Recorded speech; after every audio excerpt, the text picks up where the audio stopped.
이어서 우리 나종일 전 총장의 말씀을 듣도록 하겠습니다.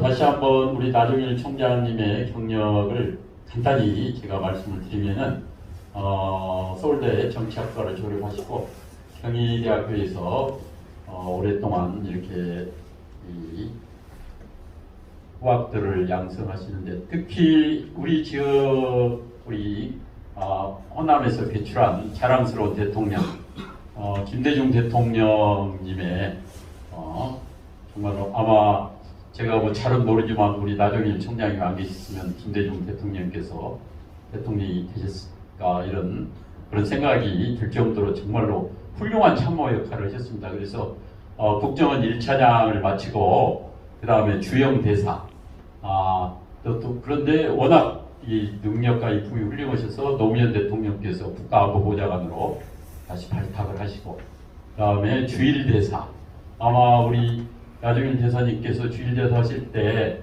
그 한일 관계가 가장 원만했던 시절 중에 하나지 않은가 이런 생각도 들고 뭐 제가 잠깐만 소개를 하면은 북한 대첩비 그 정무부 장군의 그 임기들한테 그 북한 대첩비를 반환받는데 우리 나종일 총장님께서 절대적 정말로 그 지혜를 발휘하셔가지고 이렇게 반환받고 이렇게 또 그걸 북한으로 그 원비는 돌려주신 그런 그리고 이제 그 공직 대사직 마치고 우리 지역의 우석대 총장님을 얘기만 하셨습니다. 근데 지금 총장님 예. 그 1940년 예, 지금 그러니까 우리 나이로 83세, 만으로 82세신데 나라를 위해서 지금도 불철주와 이런 그 회의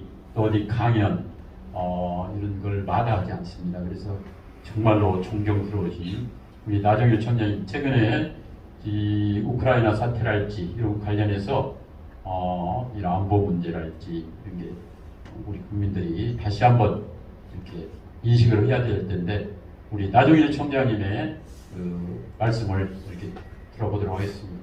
총장님, 박수 크게 박수 한번.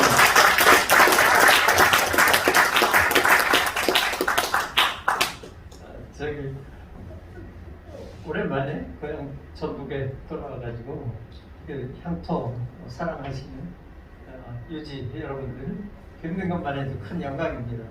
그런데 또 오늘 우리 최영대 사회자께서 엄청난 과대포장으로 소개를 해주셔서 몸둘 바가 없습니다.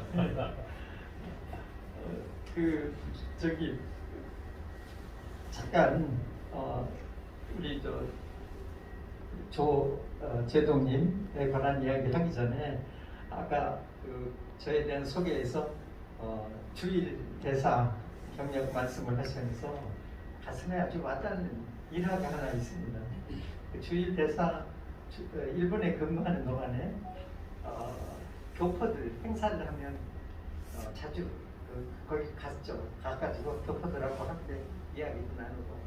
근데 유독 어느 지방에 나이 좀 많이 드신 할머니 한 분이 유독 열심히 하시는 분이 있어요. 민단, 그러니까 우리 쪽에 현대는 민단 행사인데 전 별로 그렇게 그걸 좋아하진 않았는데 이분은 굉장히 열심히 하세요. 저는 민단에 대해서 상당히 좀 비판적이고 늘 요즘 야단을 치는 거 있었어요. 뭘 좀 제대로 못한다고.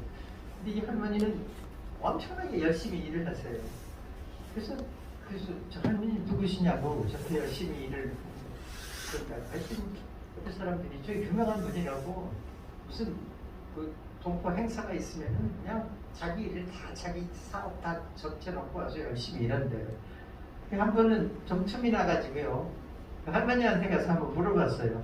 할머니 왜 그렇게 연세도 많으시고 피곤하실 텐데 이렇게 열심히 일하십니까? 그랬더니 할머니가 나를 이렇게 뻔히 쳐다봐요. 쳐다보더니 대사님은 모르시죠? 저 태극기가 얼마나 귀한 건지. 근데 솔직히 말해서요.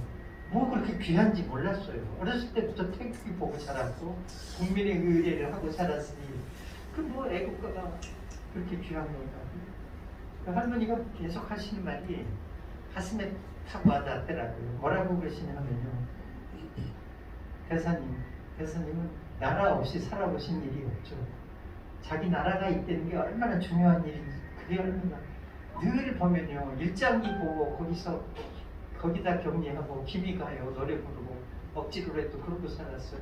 그리고 뭐 한국 신민서사 보고 무슨 뭐 지나야 하는 그런 거 하고 살았는데요. 어느 날 갑자기 우리가 나라가 있다고 그럽니다. 우리도 나라가 있다고 그럽니다. 그래서 그냥 가슴이 뭉클했어요. 그리고 태극기를 들고 다닐 수 있는 기가 있는 게 어딥니까? 애국가를 할 수 있는 게. 대사님 그런 거 모르시죠? 그래가지고요. 정말 가슴이 뭉클하고 그 감동이요. 아직도 살아있어요. 그래서 국민의 의례 할 때는 그 생각이 나요. 나라가 있어서 뭐 어떻게 될 건가 이런 나라가 있어가지고 태극기를 들고 다니면 행사를 할 때 태극기를 걸어놓고 애국가를 부를 수 있는 게 그렇게 행복하다고 하는 사내님 얘기를 듣고 한편으로는 굉장히 감동을 하고 한편으로는 너무 부끄러웠습니다. 그것도 못하고 더구나 그런 절실한 생각도 하지 못하면서 외국에서 북록을 먹고 이런 일을 하고 있었구나. 그리고 제가 감동을 해서 그랬어요. 우리가 늘 일상생활이지만 이 태극기가 있고 나라가 있고 이럴 수 있다는 게 얼마나 큰 일인지. 지금 아까 우크라이나 사태도 얘기를 했지만 말씀을 하셨지만은 그런 거를 보면요. 언젠가 그런 사람들 보면은 그 엄청난 러시아의 무력에서도 굴하지 않고 그러고 그 자리에 서서 그렇게 싸우고 있는 사람들을 보면은 나라가 있다 없다 하는 게 얼마나 큰 일인가. 나라가 제대로 되고 안 되고 하는 게 얼마나 중요한 일인가 보고 깨닫습니다. 그 연장선상에서 바로 우리 조영주 제도께서 하신 일이 정말 감동적입니다. 저는 책을 좀 많이 읽는 편인데 한동안 읽은 많은 책 중에서 제일 감동적인 책이 저 책이었어요. 말을 길게 제가 원래 교수 출신이어서 말을 좀 많이 하는 습관이 있는데요. 될 수 있으면 좀 줄이겠습니다. 첫째로 나라가 있어야죠. 나라가 있으려면요 힘이 있어야 해요. 싸울 수 있는 그 의지가 있고 능력이 있어야 합니다. 그거 없이는요 평화를 아무리 사랑한다고 해도 빈말이 돼요. 아무리 평화를 사랑하면 뭐합니까? 우리 정부의 높은 분 한 분이 언젠가 보면 자기는 폭탄이 떨어져도 평화만 외치겠다고 그래요. 그 폭탄이 떨어진데 뭐 평화를 사랑하는 거는 여러분이나 저나 다 마찬가지일 겁니다. 누가 평화를 싫어하겠습니까? 그렇지만은 이걸 지킬 힘도 있어야 돼요. 남의 좋은 의도만 믿고 나라를 지킬 수는 없어요. 바로 그런 거를 현실로 보여주는 게 어떻게 말하자면 간단한 일화일 수도 있지만은 이게 되게 중요한 얘기입니다. 저는 크게 세 가지 큰 교훈을 얻었다고 생각해요. 저는 나름대로 공부도 좀 했다고 생각하고 세상 일도 많이 경험을 했다고 생각했는데 정말 제대로 깨닫지 못한 일을 제가 깨달았다 하고 생각합니다. 어떻게 하든지 이런 일은 좀 널리 알리고 우리들의 각성을 촉구하는 그런 모임 그런 것 같은 걸 많이 잘해야 한다고 생각합니다. 첫째는요, 말씀드렸지만 평화를 애호하고 평화를 지켜야 하는데 근본은 자기 힘입니다. 평화를 지킬 수 있는 힘이 있어야 해요. 다른 사람들한테 무력으로 위협을 받으면서도 좋은 관계를 유지할 수는 없어요. 적어도 무력으로 위협을 안 받을 만한 준비태세는 우리가 스스로 갖추고 있어야 됩니다. 동맹이 있어도 소용없어요. 동맹이 있거나 세계 평화가 있고 유엔이 있어도 소용이 없어요. 기본적인 건 우리가 힘을 갖추고 있어야 한다는 겁니다. 남한테 폭력으로 위협을 안 당할 수 있는 힘을 갖고 있어야 한다는 겁니다. 그런데 두 번째로요. 힘만 갖고 있어가지고는 안 돼요. 힘을 잘 쓸 수 있는 준비가 필요해요. 연습이. 이 책을 보면요. 작전 시간 불과 몇 시간입니다. 얼마 안 돼요. 그런데도요. 이 제도께서 출항해가지고 오랜 시간에 1개월, 2개월에 이 시간을 걸렸다 해가지고 계속적인 훈련을 해요. 계속적인 훈련을 되풀이해가지고 그런 오랜 시간의 훈련을 통해서 몇 시간의 전과를 올리는 겁니다.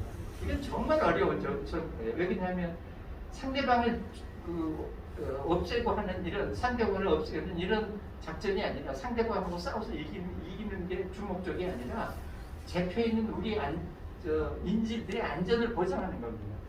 그 중에서 한 명이라도 큰 손상을 받으면 작전이 실패해요. 근데 얼마나 까다로운 작전입니다.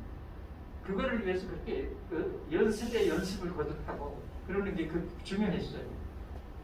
마지막으로 우리 제동님한테 제가 굉장히 깊은 인상을 받은 거는 강력한 훈련만 시키는 게 아니라 구성원들의 인화를 조성하는데 인화를 돈독히 하는데 엄청난 힘을 기울이시더라고요. 그리고 보면은 그 작전에 보면은 해군만 갖고 안 돼요. 해병대도 필요하고 UDT 같은 그 특별한 특별 임무를 수행할 수 있는 이런 사람들도 필요해요. 그뿐만 아니라 동맹국하고도 좋은 관계를 유지해야 해요. 결국은 동맹국들의 힘도 빌려요. 정보력이나 뭐 연료라든지 무슨 뭐 이런 거 같은 걸다 해가고 그렇지만 결정적인 건 우리가 해야 하는 겁니다. 이런 넓은 말하자면은 좀 높은 차원에서 얘기한다면 외교, 정치 이것도 다 잘해야 해요. 그래서 이런 세 가지를 전부 다 잘해가지고 성과는 몇 시간의 작전으로 결정이 나요. 근데 전부 그게 성공이었어요. 우리가 오늘날 이런 교훈을 쉽게 잊어버릴 수 있어요. 저는 일제시대 때도 경험을 했고 일제 말도 똑똑히 기억을 해요. 그 교육도 받고 노래도 배우고 그랬어요. 해방 이후에 혼란도 경험했어요. 한국 전쟁 때 그 인공 치하에서도 살아봤어요. 그 이후에 어려운 시기를 많이 경험해왔어요. 그리고 오늘날 보면요, 대한민국은 기적 같은 나라입니다. 대한민국이 어떻게 만들어진 것부터가 기적이고 이 만들어져가지고 이제까지 유지된 것도 기적이에요. 그럴 수가 없어요. 주변을 한번 보세요. 그 강력한 소련 초강대국이 있었고 중국이 공산당 치하에서 통일이 됐죠. 그렇게 그다음에 한국 전쟁을 맞지 않았습니까? 나만이 경제적으로 여유가 있었습니까? 무슨 민주적인 정치를 잘했습니까? 민주적인 훈련이 잘 돼 있었습니까? 경제적으로도 힘없는 나라였는데 이런 나라가 이제까지 유지가 된 것도 기적인데 유지가 됐을 뿐만 아니라 세계에서 거의 유일하게 엄청난 발전을 이룬 선진국가가 됐어요. 근데 지금 보면은 여러 가지로 참 마음이 아픈 어려운 점들이 참 많습니다. 그래서 저는 오늘 이런 작은 모임이 또 우리 조제독의 경험 같은 걸 우리가 함께 하는 것이 굉장히 중요하다고 생각합니다. 지금 우리 대한민국은요, 2차 대전 이후에 식민지에서 해방이 된 200여 개의 나라 중에서 거의 기적 같은 나라예요. 유일하게 선진국이 됐어요. 근데 이걸 앞으로도 유지할 수 있나, 더 발전할 수 있나, 이거는 아주 큰 문제입니다. 그래서 오늘 제가 감동을 받았던 유재덕의 경험, 이거를 잘 기술해 놓으신 이런 작품, 그리고 저는 이거를 영화를 만들려고 노력 중입니다. 여러 가지로 어려운 일이 많은데도 영화가 돼야 한다고 생각합니다. 만일 그런 일이 있을 때 난 여러분들도 잘 동참해 주시리라고 믿습니다. 저를 가만두시면 계속 얘기를 할 겁니다. 이제 말 끝나고 여러분 들어주셔서 대단히 감사합니다. 예, 총장님, 저는 이제 우리 총장님 호칭을 총장님이라고 돼 있다, 대사님이라고 돼 있다. 또 제가 전에 경북 국정원 차장님도 오셔가지고 근데 너무 정말로 감동적인 말씀이셨습니다. 특히 일본 주일 대사 시절에 그 할머니 그 말씀을 듣고 저도 가슴이 뭉클했습니다. 아시는 분들은 아시겠지만 우리 나종일 대사님께서는 정읍의 백봉 나영균 선생님의 자제분이십니다. 백봉 나영균 선생님이 서치이십니다. 우리 백봉 선생님께서는 일제하에서 28 독립 선언에도 참여를 하셨고 또 상해 가서 이 독립운동도 하시고 일제 시대를 한 점 부끄러움없이 사셨고 해방 후에는 재원 의원 이렇게 해서 또 그 뒤로 보사부 장관도 오셨던가요? 예, 그래서 이 정말 한국 현대 근현대사의 아예 산 증인으로 큰 공헌을 하셨습니다. 그리고 이제 거기에 한마디 더 붙여서 말씀을 드리면은 우리 전북이 저는 우리 백봉 선생님을 비롯해서 아까 우리 나 선생님께 말씀 자랑스러운 대한민국 건국의 본향이라고 생각을 합니다. 왜 그러느냐? 3.1운동, 28 독립운동, 3.1운동, 더 멀리는 이제 동학, 조선왕조 봉건체제가 붕괴되게 계기가 된 동학, 그 다음에 28 독립운동, 3.1운동, 이런 게 전부 다 그 뿌리가 우리 전북이었어요. 동학이야 이해를 하시겠지만은 28 독립운동은 우리 근천 백관 선생, 고창, 그 다음에 우리 백봉 나임 선생님, 이런 분들이 주도를 하셨거든요. 그리고 3.1운동도 고창의 이촌 김성 선생이라든지 이런 분들이 기획하고 지원을 해서 그리고 실제 또 재헌헌법도 해방 후에 재헌의회의 법제사법위원장을 근촌 백관 선생님께서 하셨고 거기에 우리 백봉 나임근 선생님이랄지 이런 분들이 전부 다 해방 후에 반공 반탁 대한민국 이 정부 수립 과정에서 절대적인 주요 역할을 하셨습니다. 그래서 자랑스러운 대한민국의 건국의 본거장이 우리 전북이라는 데 대해서 우리 전북 분들은 좀 더 자부심을 갖고 우리 대한민국이 더 한번 도약할 수 있도록 다 한번 이렇게 힘을 보태 이렇게 있는 게 이렇게 우리가 해야 될 일이지 않은가 이런 생각을 합니다. 오늘 제 강연도 아닌데 제가 괜히 열내가지고 너무 얘기가 길어졌습니다. 그러면 이어서 오늘의 본